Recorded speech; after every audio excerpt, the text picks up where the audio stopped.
You ever look at someone you love and realize you didn't know them at all? That question just, wow. It's from a listener. And it cuts right to the heart of the story we're diving into today. We received this incredibly personal account, okay? It's about a marriage that seemed, well, normal on the surface. But then comes this office Christmas party. And everything just shatters.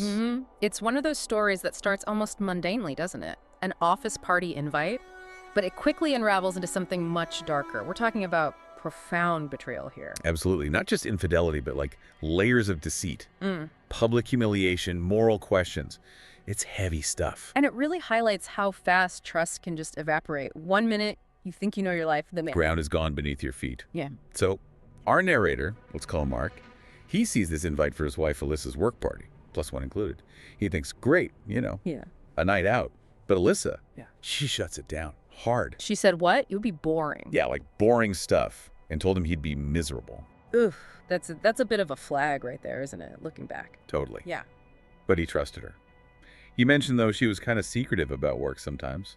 These monthly team bonding things with a little wine. Right, the vagueness. It's often a way to keep partners at arm's length when there's something to hide, creating those little barriers. And trust, well, it can make you overlook those signals, can it? Yeah. Until it's broken so badly. Yeah. So the party night comes. And get this. Alyssa tells Mark to pack swim trunks. Swim trunks. Yep. Her boss has a penthouse, hot tub. Just relax and have fun, she says. Okay, setting the scene a bit differently now. But when they get there, Mark says he instantly felt like an outsider. Alyssa introduces him briefly, then, poof, she's absorbed into her work crowd. Leaving him stranded. Pretty much. He's just grabbing drinks, feeling totally ignored. Then later, she shows up with her coworkers. One guy's got his arm around her shoulder, kind of casually. And then she drops this. We're heading to the penthouse, she says. You okay to drive separately? Wow, to her own husband. Right. He's stunned. He's like, really? Oh. I'm your husband, remember? And she just giggles and leaves. That giggle, that dismissal, it's almost colder than an argument, isn't it? It suggests this is normal for her, maybe, in that setting. It feels like it. And that's the moment Mark feels something's really wrong. He decides, okay, he's going up there. He follows them to the rooftop. And what he sees just wrecks him. Alyssa. She's in the hot tub. He describes her as topless and grinding on some guy's lap like they were in their own private world. Oh my God. Yeah. At her office party? Yeah. With coworkers? Yeah, not hiding it. And Mark just freezes. He said that, quote, hit him right then. You ever look at someone you love and realize you didn't know them at all? You felt like you didn't exist. That feeling of invisibility. It's devastating. More than just the act, it's the erasure of you, of the relationship in that moment. Psychological shock, absolutely. So he doesn't say anything. He doesn't confront them. He just leaves. Quietly slips out of the party. Avoids the confrontation. Goes straight home, takes off his wedding ring, packs every single thing Alyssa owns into garbage bags, and locks the door. Done. Swift, decisive, almost clinical, like you said, a complete severing. The image he had is just shattered. Yeah. So the next morning, obviously, his phone's blowing up, missed calls, text from Alyssa, where are you, call me. Then, this isn't funny. Standard panicked messages when the narrative isn't controlled anymore. Right. He ignores it all. But then he gets a call from Becca, one of Alyssa's colleagues. Okay. Becca says Alyssa's at her place, freaking out, doesn't understand why Mark left. And then Becca drops the real bomb. There's more. Oh, yeah. Becca says, kind of quiet, I didn't realize you weren't into that stuff. I'm so sorry. I really thought you knew. Into knew what? Exactly what Mark asks, and Becca tells him. This wasn't some one-off drunken mistake at the Christmas party. No, it had been happening all year at those monthly office gatherings. All year. Wow. So the coworker knew and assumed Mark knew or was okay with it? Yeah. Assumed he was into that stuff. Can you imagine? Mark realizes he wasn't just cheated on. He was like the butt of the joke, the oblivious husband, the punchline to her secret second life, as he put it. That's a whole other level of humiliation and betrayal. The complicity, the shared secret he wasn't part of. The workplace culture aspect starts really disturbing here. Totally. Meanwhile, Alyssa keeps trying to reach him. Texts him it was just sex, that she still loved him. Ah, the classic minimization attempt, trying to redefine the terms after being caught. But Mark's not having it. He's done.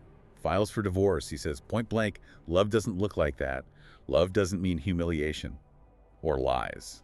Good for him for having that clarity. It takes incredible strength to hold on to your own definition of respect and love when faced with that kind of gaslighting. But it doesn't stop there. Alyssa and her boss, the guy from the hot tub, presumably keep contacting Mark. The boss even leaves a voicemail trying to spin it as a big misunderstanding. A misunderstanding. Seriously, the audacity is just staggering. They really thought they could smooth this over. Apparently. Yep. Like Mark should just accept it. This pushes him to think beyond just the divorce. He calls his lawyer, Jenna Hastings, asks if there's anything else they can do. Okay, so he's moving from victim to seeking accountability. Exactly. And it turns out the state they live in, it still has an adultery law on the books. Rarely used, but it's there. Interesting. A legal angle. And here's the kicker. Alyssa, her boss, all the guys she was involved with at these parties, they're all lawyers at her firm. Oh, wow. Okay. That changes the game. Lawyers bound by professional ethics. Right. Jenna, the lawyer, points out that if they can prove this stuff happened on company time, using company resources, maybe even at company events, it could risk their law licenses. Professional misconduct. That has real teeth. Mark hears this. His response, let's do it. Determined. He's not backing down. Not at all. So Jenna gathers evidence. Mark apparently had video from the party night too. She prepares the paperwork. Video evidence. And then she serves the legal papers, not quietly, during a Monday morning meeting at the law firm. Oof. Maximum impact. You bet. Alyssa calls Mark immediately, sobbing. How could you do this? And what does he say? Nothing. He just listens. He'd actually already left town for the weekend just to get away from it all. Smart move. Creating distance. By the end of that week, the story hits the local news. Headline: Law firm partners caught in scandal.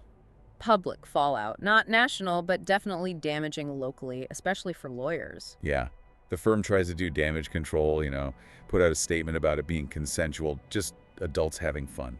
Trying to frame it as a private matter, ignoring the professional context. But Mark, he says he'd had enough of being the silent one.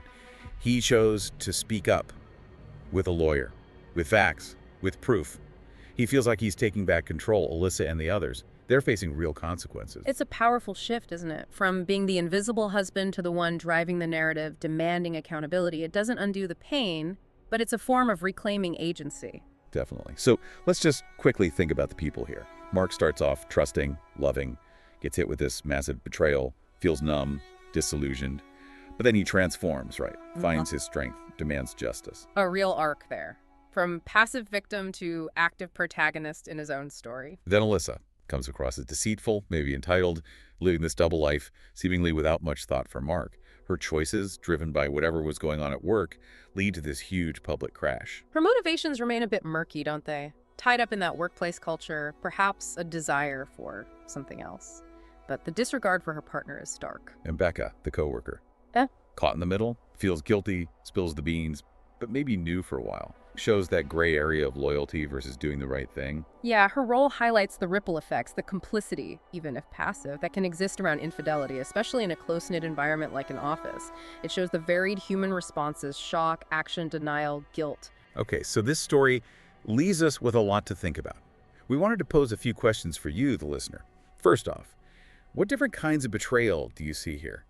Is it just the physical act? Or is the lying, the public nature of it, the coworker's knowledge? Are those different types? And which one do you think hurts the most? That's a deep one. Secondly, Mark's final actions serving the papers, the news story. Was that justified, given everything that happened? Why or why not? Where's the line between justice and revenge, maybe? Good question. And finally, this whole thing blew up within a law firm. What does that make you think about workplace culture? Can certain environments sort of normalize or even encourage behavior like this? What are the broader implications there? Really makes you consider the dynamics at play, beyond just the individuals involved, the power structures, the group mentality. Lots to chew on there. If this story moved you, don't forget to like and subscribe on YouTube.